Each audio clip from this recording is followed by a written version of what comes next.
നമസ്കാരം ഹസീബെ. നമസ്കാരം വിഷു ചേട്ടാ. സാർ നമസ്കാരം. നമസ്കാരം. ഞാനും ഹസീബും ഒന്നും ഒന്നിച്ചധികം വേദികളൊന്നും ചെയ്തിട്ടില്ല. ഇവിടെ വന്ന ഈ ഒരു സെഗ്മെന്റിൽ വന്നിട്ടുള്ള ഒരുപാട് പേര് ഞാനുമായിട്ട് വേദികൾ ചെയ്തിട്ടുള്ള ആളാണ്. അതിന്റെ തൊട്ടു താഴത്തെ ബാച്ചിൽ വന്നിട്ടുള്ള ആൾക്കാരാണ് ഇവരെല്ലാം. പക്ഷേ ഹസീബ് എന്തുകൊണ്ട് ഇന്ന് ഈ ഒരു എക്സലൻസ് അവാർഡിന് അർഹനായി ഇവിടെ എത്തുന്നു എന്ന് ചോദിച്ചു കഴിഞ്ഞാൽ ഹസീബിന്റെ പ്രകടനങ്ങൾ ടെലിവിഷനിലൂടെയും സ്റ്റേജിലൂടെയും എല്ലാം ഒരു വേദിയിൽ ചെയ്തിട്ടില്ല എന്ന് പറഞ്ഞാൽ ഹസീബ് വന്ന വേദി ഞാനും കയറും. വലിയ അവാർഡിന്റെ ഒക്കെ അത് കഴിഞ്ഞ് ഞാൻ ചെയ്തിട്ടുണ്ട്, കണ്ടിട്ടുണ്ട്. അത്ഭുതപ്പെടുത്തുന്ന പ്രകടനങ്ങൾ കാഴ്ചവെക്കുന്ന ഒരു കലാകാരനാണ്. ഈ അംഗീകാരം എന്ന് പറയുന്നത് പ്രതിഭാധനരായി ഒരുപാട് വർഷം ചിരിപ്പിച്ച ഒരുപാട് സർവീസുള്ള ആളുകൾക്ക് മാത്രമല്ല, വളർന്നു വരുന്നവർക്ക് ഒരുപാട് പ്രോത്സാഹനം കൊടുക്കുന്ന ഒരു സ്ഥലം കൂടിയാണ്. അതിൽ ഹസീബിനെയൊക്കെ അംഗീകരിക്കാതെ ഈ പരിപാടിക്ക് മുന്നോട്ട് പോകാൻ സാധ്യമല്ല എന്നൊരു സത്യം കൂടെയുണ്ട്, അല്ലേ? Thank you. ഹസീബിനെ കുറിച്ച് പറയുമ്പം ഓരോ കാലഘട്ടങ്ങളിൽ ഇപ്പൊ ലാലേട്ടന്റെ ശബ്ദം ഞാനൊക്കെ വരുന്ന സമയത്ത് ആദ്യം നമ്മുടെ പാലക്കാട് ഷാജു ശ്രീധറാണ് ഏറ്റവും ഗംഭീരമായിട്ട് അനുകരിച്ചുകൊണ്ടിരുന്നത്. സാബു തിരുവല്ല വളരെ ഗംഭീരമായിട്ട് അനുകരിക്കുന്നുണ്ടായിരുന്നു. അങ്ങനെ പലരും, ശിവസൂര്യ എന്ന് പറയുന്ന ഒരു ആർട്ടിസ്റ്റ് ഗംഭീരമായിട്ട് ചെയ്യുന്നുണ്ട്. ഞാൻ അവരുടെയൊക്കെ ഒരു ശേഷം ഒരുപക്ഷെ ലാലേട്ടന്റെ ശബ്ദം ഏറ്റവും ഗംഭീരമായി അനുകരിക്കുന്നത് കണ്ടിട്ടുള്ളത് ഹസീബ് അനുകരിക്കുന്നതിലാണ്. ഹസീബ് ലാലേട്ടന്റെ മുന്നിൽ ചെയ്തിട്ടില്ലേ? ലാലേട്ടന്റെ മുമ്പിൽ 2 പ്രാവശ്യം ഞങ്ങൾ മീറ്റ് ചെയ്തിട്ടുണ്ട്. അപ്പൊ ലാലേട്ടൻ എന്ത് പറഞ്ഞു ഹസീബിനോട്? ലാലേട്ടന്റെ കണ്ട സമയത്ത് നമ്മളെ ടിനിച്ചേട്ടന്റെ ഫസ്റ്റിൽ എന്നെ മീറ്റ് ചെയ്യാൻ വേണ്ടി കൊണ്ടുവന്നത് അമ്മയുടെ മീറ്റിംഗ് ജനറൽ ബോഡി നടക്കുന്ന സമയത്ത്. അപ്പൊ അവിടെ ചെന്നു, ടിൻചേട്ടൻ നേരെ അകത്തോട്ട് കൂട്ടിക്കൊണ്ടുപോയി. അപ്പോൾ ടിൻചേട്ടൻ്റെ അടുത്ത് ലാലേട്ടൻ ചോദിച്ചു, ആരാ പോനെ ഇത് ചോദിച്ചു. അപ്പോൾ നിങ്ങൾ അവന്റെ മുഖത്തോട്ട് ശരിക്കും ശ്രദ്ധിച്ചു നോക്കി എന്ന് പറഞ്ഞു ലാലേട്ടനോട് ടിൻചേട്ടെ.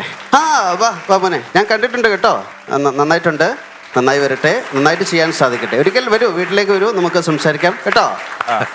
ആ സമയത്തുള്ളൊരു സന്തോഷം എന്ന് പറഞ്ഞാൽ പറഞ്ഞറിയിക്കാൻ പറ്റാത്തൊരു സന്തോഷം. ഞാൻ എൻ്റെ ഇതുപോലൊരു ഫംഗ്ഷനിൽ എന്നെ അവതരിപ്പിക്കുന്ന ഒരുപാട് പേരുണ്ടല്ലോ. ചന്ദ്രനായിരുന്നു ഏറ്റവും കൂടുതൽ അവതരിപ്പിച്ചിട്ടുണ്ട്. ഒരുപാട് പേരുണ്ട്. ശ്യാം എന്ന് പറഞ്ഞ.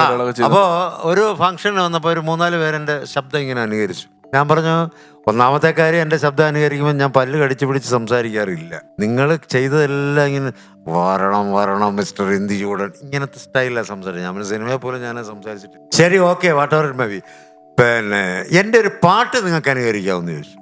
അപ്പോൾ പറഞ്ഞു, പിന്നത് ചാട്ടം പാടിക്കോ, നമുക്കിപ്പോൾ അനുകരിക്കാമെന്ന് പറഞ്ഞു. അപ്പോൾ ഞാൻ ശബരിമല അയ്യപ്പൻ്റെ ഒരു കാസറ്റ് കഴിഞ്ഞ വർഷം ഇറക്കിയിട്ടുണ്ട്. അപ്പോൾ അതിനകത്തൊരു പല്ലവി, ശബരിമലയിലെ ശാസ്താവിൻ മുഖം അലിവുള്ളൊരമ്മയെപ്പോലെ സഹസ്രനാമം ചൊല്ലും, ഇങ്ങനെ 2 ലൈൻ ആദ്യം ഒന്ന് പാടി. അവരൊരുപാട് പേര് ശബരിമലയിലെ, ഞാൻ പറഞ്ഞു നിർത്ത് ഇതല്ല ഞാൻ പാടിയത് ചേട്ടാ, ഇത് ചീലിച്ചു പോയി, ഇത് മാറ്റാൻ പറ്റുകയല്ല.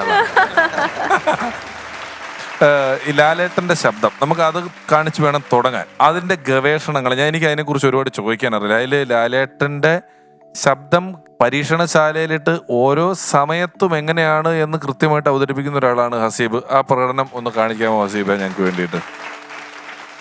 രഘുവിനെ സംബന്ധിച്ച് പറയുകയാണെങ്കിൽ ഇപ്പം നരൻ എന്ന് പറഞ്ഞ സിനിമയിലൊക്കെ ഒരുപാട് നമ്മൾ കുറേ സീക്വൻസിൽ ഒരുമിച്ചുണ്ടായിരുന്നു. അപ്പോൾ വളരെ നല്ല ഒരു എക്സ്പീരിയൻസ് ആയിരുന്നു അല്ലേ? ഒരുപാട് അല്ലേ, നമ്മൾ കുറേ ഇപ്പോൾ രഘു നമ്മൾ ഫൈറ്റിൻ്റെ സമയത്തൊക്കെ ആണെങ്കിലും വളരെ നല്ല ടൈമിങ്, എനിക്ക് പറ്റുന്ന ഒരു ടൈമിങ്ങിൽ അഡ്ജസ്റ്റ് ചെയ്തിരുന്ന ഒരു നല്ലൊരു.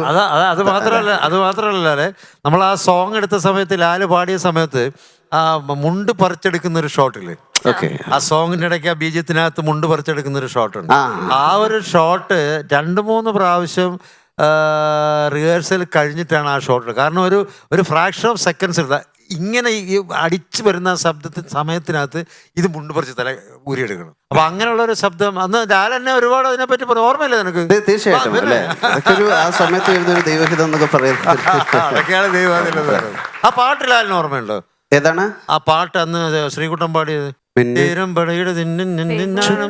താളം ഇത് മുള്ളൻ കൊല്ലിക്കുന്നിന് മേലെ കാവടി എത്തും മേളം, ഇന്നക്കരയുള്ളവരക്കര എത്തും തക്കിഴി തകിടി മേളം, ഇത് മാമലമേലെ സൂര്യനുദിക്കും പുലരിക്കതിരിൻ വെള്ളിത്തേരെ, കാടും മലയും പുഴയും കടന്ന് കയറി വരുന്നൊരു വള്ളിത്തേരാണേ. വേൽമുരുകാ ഹരോഹരാഹോ വേലായുധാ ഹരോഹരാഹോ വേൽമുരുകാ ഹരോഹരാഹോ വേലായുധാ ഹരോഹരാ. ഗംഭീരമാണ് ഹസീബെ. ഗംഭീരമാണ്. ഗംഭീരം എന്ന് പറഞ്ഞാൽ നമ്മളൊക്കെ അദ്ദേഹത്തിനോട് നേരിട്ട് വർത്താനം പറഞ്ഞിട്ടുണ്ട്, ഷോസ് എഴുതിയിട്ടുണ്ട്, വിളിക്കാറുണ്ട് ഫോണിലൊക്കെ. അതുകൊണ്ട് കേട്ടിട്ട് അത്ര പെർഫെക്റ്റ് ആണ്. പാട്ടിപ്പോ പാടി നല്ല അടിപൊളിയായിരുന്നു. ഇനി നരനിലെ ഒരു ഡയലോഗ് നോക്കാം. രഘുചേട്ടൻ ഇവിടെ ഇരിക്കുന്നുണ്ട്. അപ്പൊ അദ്ദേഹം കൂടി ചേർന്ന ഒരു സിനിമ കൂടിയാണ്. അപ്പൊ സന്തോഷം, വളരെ സന്തോഷം ഇവിടെ അവതരിപ്പിക്കാൻ പറ്റുന്നത്. അപ്പൊ നരനിലെ ഒരു ഇത്തിരി കള്ള് കുടിച്ചു വരുന്ന അദ്ദേഹത്തിന്റെ ഒരു ക്ലൈമാക്സ് സീനിലെ ഒരു ഡയലോഗ്. എന്താ കീരി, ഇവരൊക്കെ കീരിയുടെ ബന്ധക്കാരും കുടുംബക്കാരുമാ? അതെ, മുള്ളംകൊല്ലയിലെ വേലായുധന് ചില ചട്ടങ്ങളൊക്കെ ഉണ്ട്. അതനുസരിക്കാൻ കഴിയാത്തവർ വേലായുധനെ തല്ലി തോപ്പിക്കണം.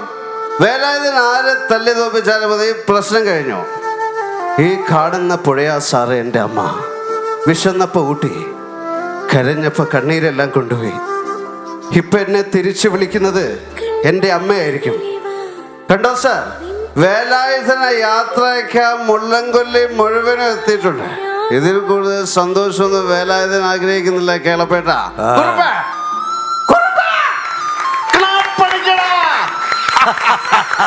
അതെ, വേലായുധനും നമ്പ്യാരും കൂടെ മുട്ടിയാൽ ആര് ജയിക്കുന്നുള്ളത് മുള്ളംകൊല്ലിയിലെ അന്തർദേശീയ പ്രശ്നമാണ്. മുട്ടി നോക്കാം. വേലായുധനെ നേർക്ക് നേർന്ന് നടിക്കാനുള്ള ചങ്കുറപ്പ് നിനക്കായിട്ടുണ്ട്.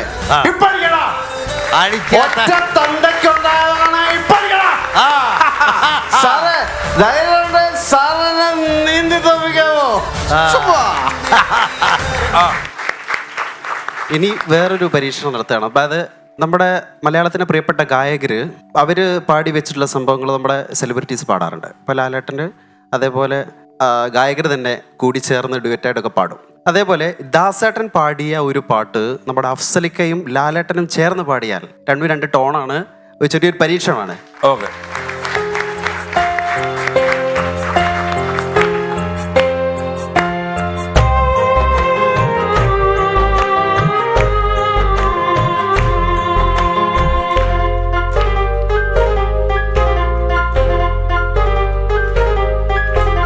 പതിനാലാം രാവുദിച്ചത് മാനത്തോ കല്ലായി കടവത്തോ,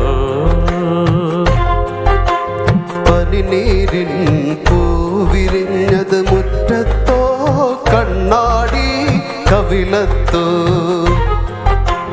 പതിനാലാം രാവുദിച്ചത് മാനത്തോ കല്ലായി കടവത്തോ, പനിനീരിൻ പൂവിരിഞ്ഞത് മുറ്റത്തോ കണ്ണാടി കവിളത്തോ.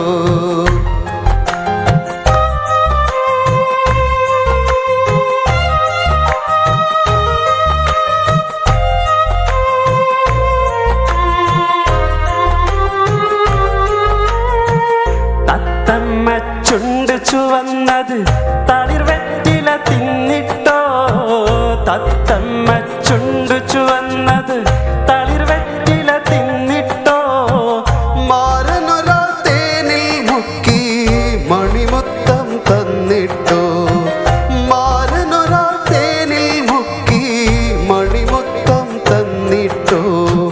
തനതന്ത താനതന്ത താനിന്നോ, താനിന്നെ താന് താന് താനിന്നോ,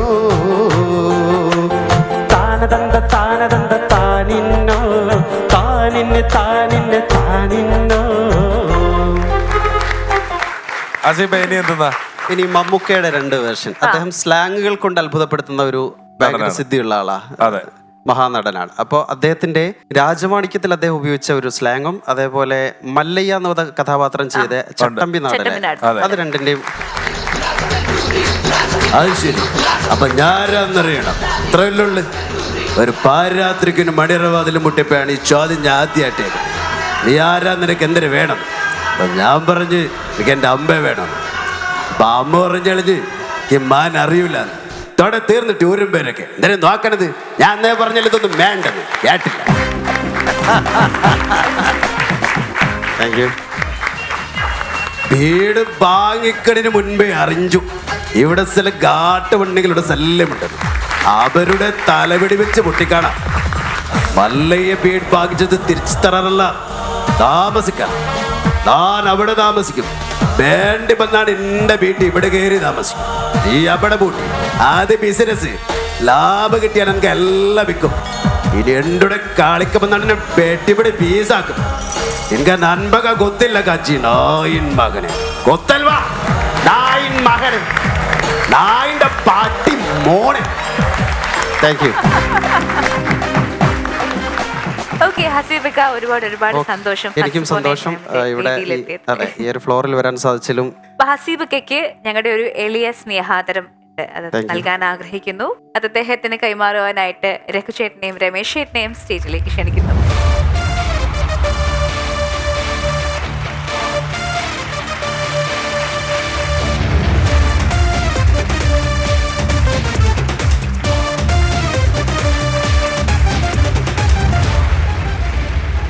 ശ്രീ ഹസീബ്, പുതിയ മിമിക്രിക്കാർ. എല്ലാ കാലത്തും മിമിക്രിയിൽ ഓരോ കാലഘട്ടത്തിൽ ഓരോരോ പുതിയ കലാകാരന്മാർ വന്നുകൊണ്ടേയിരിക്കും. ആ കലാകാരന്മാരിൽ കൃത്യമായ ലക്ഷ്യബോധത്തോടുകൂടി, കൃത്യമായ പരിശ്രമത്തോടുകൂടി ഓരോ ദിവസവും ഏറ്റവും പുതിയത് പ്രേക്ഷകർക്ക് ചെയ്യണം എന്ന ആഗ്രഹത്തോടുകൂടി വരുന്നവർ മുന്നിലേക്ക് വന്നുകൊണ്ടേയിരിക്കും. ഏകദേശം ഒരു 35-40 വർഷമായിട്ട് മിമിക്രി തുടങ്ങിയ കാലം മുതൽ ലാലേട്ടൻ എന്ന മഹാപ്രതിഭയുടെ ശബ്ദം പലരും അനുകരിച്ചിട്ടുണ്ട്. ഞാൻ ആദ്യം പറഞ്ഞു, പല കാലഘട്ടങ്ങളിൽ അത് പലരും അനുകരിച്ചിട്ടുണ്ട്. എന്നാൽ ഹസീബിനോളം പെർഫെക്റ്റായി അവതരിപ്പിക്കുന്നവർ വളരെ കുറവാണ്. ലാലേട്ടൻ നമ്മളോട് സംസാരിക്കുന്നതായും സിനിമയിൽ അഭിനയിക്കുന്നതായും ഓരോ സിനിമകളിൽ അദ്ദേഹം കൊടുത്ത മോഡുലേഷനും എല്ലാം ഏറ്റവും ഗംഭീരമായി ഇത്ര പെർഫെക്റ്റായി അനുകരിക്കുന്നു എന്നുള്ളത് കൊണ്ടാണ് ജീവിതത്തിൽ ഒരിക്കൽ ഒന്നല്ല 2 തവണ ലാലേട്ടനെ നേരിട്ട് കണ്ടപ്പോൾ അദ്ദേഹം സ്നേഹത്തോടെ ഹസീബിനെ ചേർത്ത് പിടിച്ചതും മോനെ ഇടയ്ക്ക് വീട്ടിലോട്ട് വാ, നമുക്ക് അവിടെ ഇരുന്ന് വർത്താനം പറയാം എന്നൊക്കെ പറഞ്ഞതും അല്ലേ? കാരണം അത്ര ഗംഭീരമായിട്ടാണ് ഹസീബ് അവതരിപ്പിക്കുന്നത്.